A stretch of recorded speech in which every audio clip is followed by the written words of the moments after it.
आज हम बात करेंगे टॉरस राशि यानी वृषभ, जिनके स्वामी है शुक्र और जिनको रिप्रेजेंट करते हैं भगवान विष्णु के परशुराम अवतार से। अब इनकी भी एक कहानी है। परशुराम जो होते हैं वो ऋषि जमदग्नि और रेणुका के पुत्र होते हैं। अब ऋषि होते हुए भी इनमें क्षत्रियों के सारे गुण थे। तो होता क्या है कि जैसे ऋषियों के पास गाय होती थी, तो एक राजा थे, राजा कर्तवीर्य। वो उनकी गाय मांगने उनसे आते हैं, तो जब ऋषियों ने उसका विरोध किया तो वो जबरदस्ती उनको छीन के ले जाते हैं। अब जैसे ही भगवान परशुराम को इस बात को पता लगता है, वो जाके कर्तवीर को और उनकी सेना को मार देते हैं और गाय वापस ले आते हैं। और जब ये बात परशुराम के पिता को पता लगती है, तो वो उनको बताते हैं कि ये तुमने पाप किया है, उसका विरोध करते हैं और कहते हैं कि एक राज्य को चलाने के लिए एक राजा जरूरी है। तो तुम एक काम करो, पूरी धरती के चक्कर लगाओ और ढूंढो कि कोई तुम्हें योग्य राजा मिले राज्य चलाने के लिए, और जो भी नदी तुम्हें मिले उसमें तुम्हें डुबकी लगानी, ताकि तुम्हारे पाप कम हो। ये काम करके वापस जब भगवान परशुराम आते हैं, तो वहां उनको एक नई कहानी मिलती है।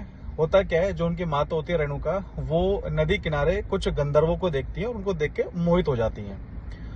अब ये बात उनके पिता यानी जमदग्नि को पता लगता है अपने ध्यान से, तो वो बहुत क्रोधित होते हैं और परशुराम के भाई जितने भी हैं उनको बोलते हैं कि अपनी माँ का वध कर दो, उनको मार दो।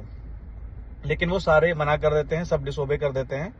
उसके बाद जब ये बात परशुराम को बोलते हैं, तो वो बिना सोचे समझे अपनी माँ को और भाइयों को मार देते हैं। इस बात से उनके पिता बहुत खुश होते हैं और उनको कहते हैं, उनकी डिवोशन देख के उनको बोलते हैं कि आप बहुत लॉयल हो, तो मांगो जो वर आपको मांगना है।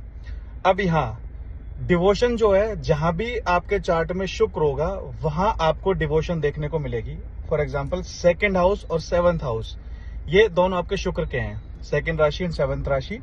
2nd में आपका फैमिली हो गया, 7th में आपका पार्टनर हो गया। तो यहाँ पे जब तक आप डिवोशन नहीं दिखाओगे, अपनी सरेंडर अपने आप को नहीं करोगे, तब तक चीजें आपकी नहीं चलेंगी। इसके बाद जब उनसे कहा गया कि आप कोई भी वर मांगो, तो उन्होंने कहा कि आप मेरी माँ और मेरे भाइयों को वापस जिंदा कर दो। तो यहाँ जो शुक्र है वो एज ए संजीवनी आपका काम करता है। शुक्र आपका डेथ बेड से वापस लाने के लिए भी सक्षम है।